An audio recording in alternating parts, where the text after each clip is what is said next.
Welcome to Laugh Through It All. I'm your host, Tracy.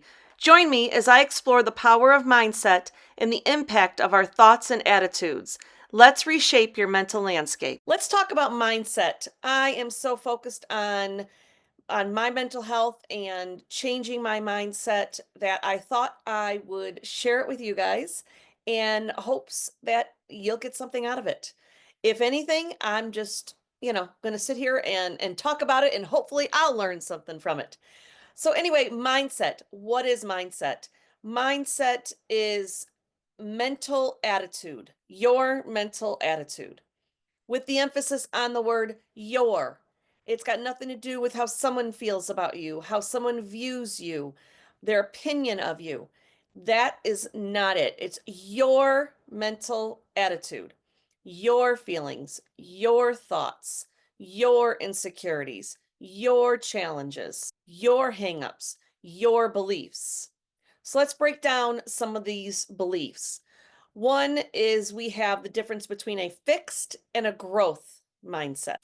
Fixed mindset is that you believe that your abilities are fixed, they cannot be changed. Fixed mindset doesn't believe that your efforts or your goals or research or any changes you make would make a difference. Fixed mindset believes that what you're born with and your intelligence, your natural intelligence, that's what's going to measure your success. So let's take a look at growth mindset. Growth mindsets Growth mindset believes that your talents and your abilities can grow over time through effort, through persistence, through even, say college, any extra things that you do. Growth mindset believes that you can achieve anything you want. So let me give you an example of fixed versus growth. Fixed would say, I'm either good at this or I'm not. A growth mindset would be, I can learn to do anything I want. Fixed mindset, that's just who I am. I can't change.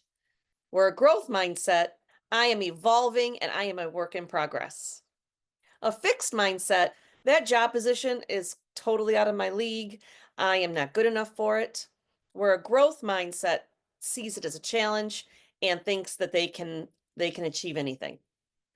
So you can see the negative undertone of a fixed mindset versus the positive mindset of a growth mindset. So I want you to think about a time when you had a fixed mindset, or maybe you still do have a fixed mindset. So we want to change that. And with any luck, you'll do this with me and practice it because it does take practice. Changing your mindset 100% takes practice.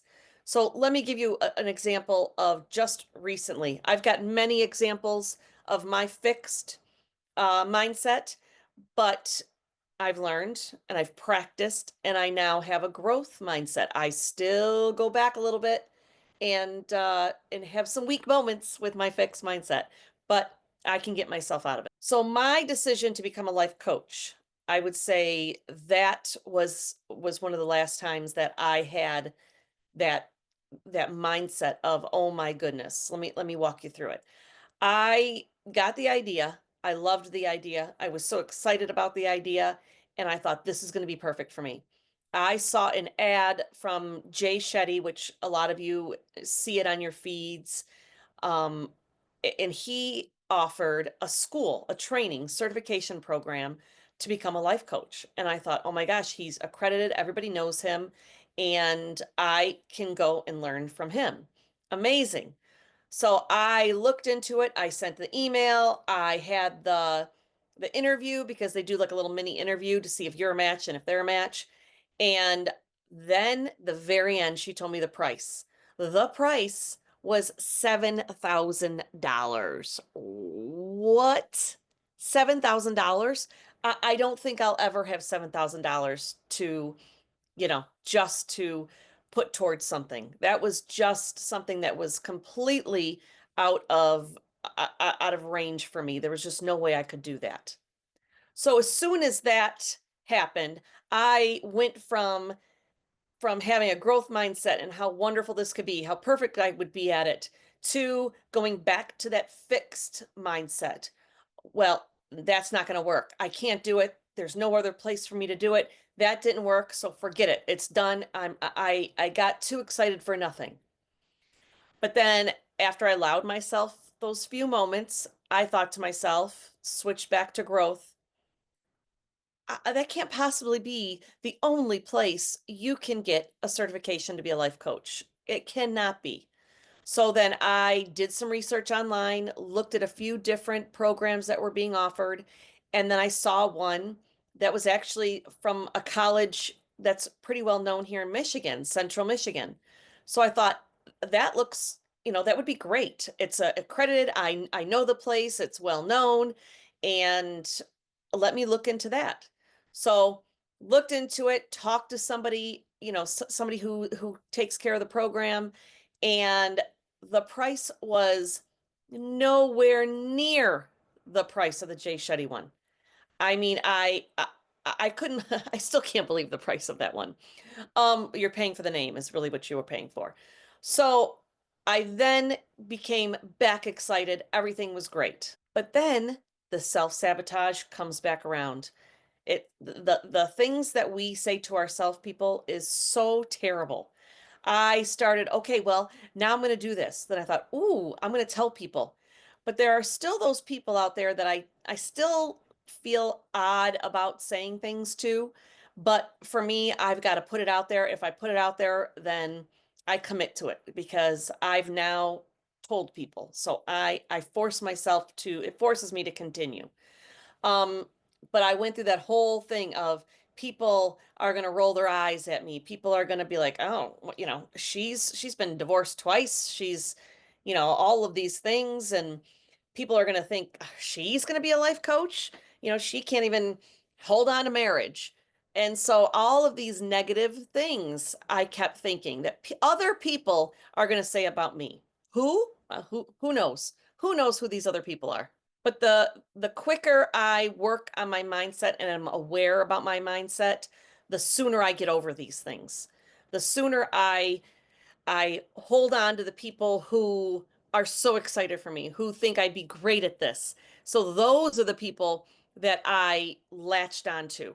Those are old friends, or those are people in my life now who are just want to see me do well. And so I have to close the people out who I think are going to dim my light. Those people I no longer worry about, but my mindset stays focused on the people who are there for me, who are my cheerleaders, who want to see me do well. And then the other aspect of it was, as I'm doing my homework for my class, I'm doing the homework and I think to myself, oh my gosh, I haven't been to school in how long? How am I going to remember all this information? I'm I'm reading things that are mentally stimulating for sure, and it's helping me activate those those learning parts of my brain.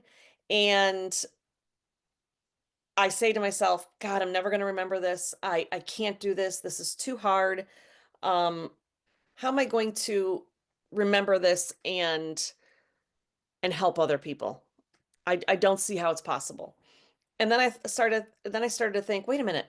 I already do some of this stuff in the job that I've had for 22 years.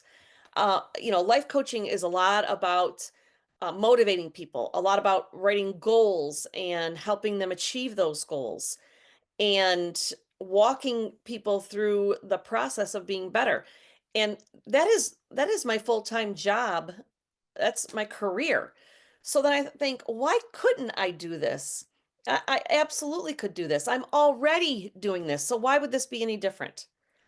And so the mindset is so important. The mindset and talking to yourself kindly is so incredibly important. So just remember, your mental attitude is everything. It's all your thoughts. It's not, most time it's not reality. It's it's the way you choose to see things. If you choose to see things in a positive way or in a negative self-sabotage way. It's how you decide to view things. Have you ever thought about how your thought patterns and behaviors are created? Your thoughts influence your attitude, which in turn influence your behavior, the beliefs about yourself, and actually the world around you.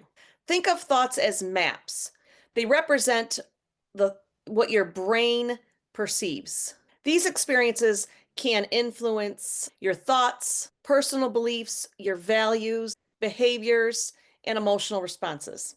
Over time, these experiences shape your values and your beliefs and guide your decisions. Next, we have mindset, which you know I love to talk about your mindset. I talked to you about the fixed and the growth mindset on a previous podcast. Your mindset is your beliefs, your attitudes that shape how you perceive and respond. Let's talk about personal beliefs. Your personal beliefs are our assumptions of the world around us. They stem from what we experience. They can, of course, contribute to positive beliefs about life, but they can also be biased depending on your background. Great thing is that our beliefs are not they're not concrete or fixed. Our beliefs aren't. They can evolve. So just like we have our mindset is our own view of the things that we set in our own head. Your mindset will reflect your attitude. If you choose to have a positive attitude, a positive growth mindset, then it's so much easier for you to approach life and approach situations, work, family, any friendship, any type of relationships. If you've got the growth mindset and you've got the positive attitude, going through life and all of those situations can be so much easier. So we've talked about mindset, we've talked about thoughts. Next, we'll talk about attitude. Okay, so let's talk about attitude. We've talked about mindset, we've talked about thoughts, and now today we're going to talk about attitude. So, attitude is really how you perceive life, the way you see and respond to situations, other people, and actually even yourself, how you perceive yourself. We have a conscious control over our thoughts. This means that you are in control of the thoughts that shape your attitude. Attitudes comprise three components: affective, not not affective, behavioral, and cognitive intentions. So let's talk about the affective. The affective refers to your emotions or your feelings. So if you have, say, like a negative experience with somebody, you may have negative emotions when you see them or even hear their name. I'm sure you're picturing that person right now. Something happened, could have been the first time you met them, and something happened, it you just didn't hit it off right. And now every time you see them or you even hear their name, that's the first response that you have, the first thought you have of that. So, it's an emotion or a feeling based on that one interaction. The next one is the behavioral. Behavioral, that's hard to say. Behavioral. That describes the effect of the behavior or attitude. So behavioral refers to like your actions or how you behave. So if you had a positive interaction with someone, then when you think of them or see them, you have a positive reaction or a positive thought, positive emotion. Now, a cognitive response that represents your belief and your knowledge, a little bit different. This can shape your attitude towards someone. So, for example, if you have a positive relationship with someone, a positive experience with someone, that is how you're going to remember them. You're always going to remember them in a positive light. Where if you have a negative experience with somebody, you're always going to remember them in a negative light. And that will adapt your attitude towards that person. So I hope just a little glimpse into these three areas are going to help you think about your own mindset, your own attitude, your own thoughts, and make changes where you see that it needs it, because it all starts with you. Do better, expect better, and be better. Thank you for joining me. As always, do better, expect better, and be better. And remember to laugh through it all. Don't forget to check out my Shopify page where you can pick up some do better, expect better, be better, and some laugh through it all merchandise. Link is in the description.